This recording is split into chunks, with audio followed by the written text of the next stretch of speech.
کہ یہ پورا ہماری عدلیہ کے اوپر زور لگا رہے ہیں. ہر قسم کا اب یہ بلیک میل کریں گے.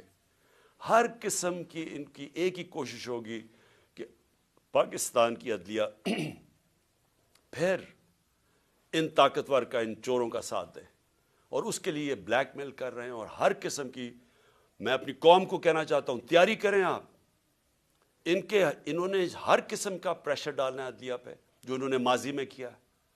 اور انہوں نے ہر قسم کی کوشش کرنی ہے کہ پاکستان کا آئین جو واضح طریقے سے کہتا ہے کہ 90 دن کے آگے الیکشن نہیں جا سکتی.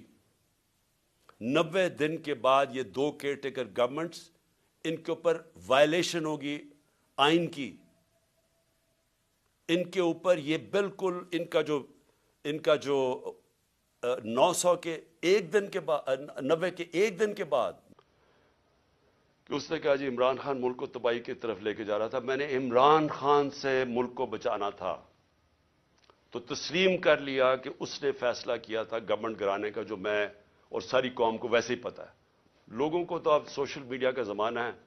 وہ آخری رات جس دن وہ میں نے کہا تھا کہ کوئی رہ تو نہیں گیا تو اس دن رات کو تو سب قوم کو پتہ چل گیا تھا کہ کون تھا پیچھے اس کے.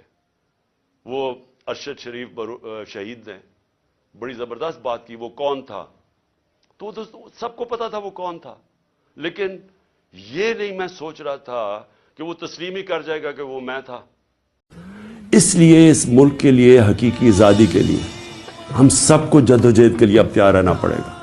میں آج سارے اپنے پاکستانیوں کو آخر میں کہہ رہا ہوں جو نوجوان یہ سوچ رہے ہیں ملک چھوڑ کے جانے کا آپ سب کو کہہ رہا ہوں دیکھیں بھاگنے کی کوئی جگہ نہیں ہے.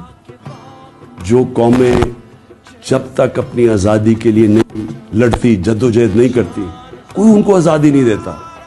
زنجیریں گرتی نہیں ہیں توڑنی پڑتی ہیں. ہم سب کو تیاری کرنی چاہیے. اور میں پھر سے اپنے ساری پارٹی کو پاکستانیوں کو کہنا چاہتا ہوں تیاری کریں جیل بھرو تحریک کی.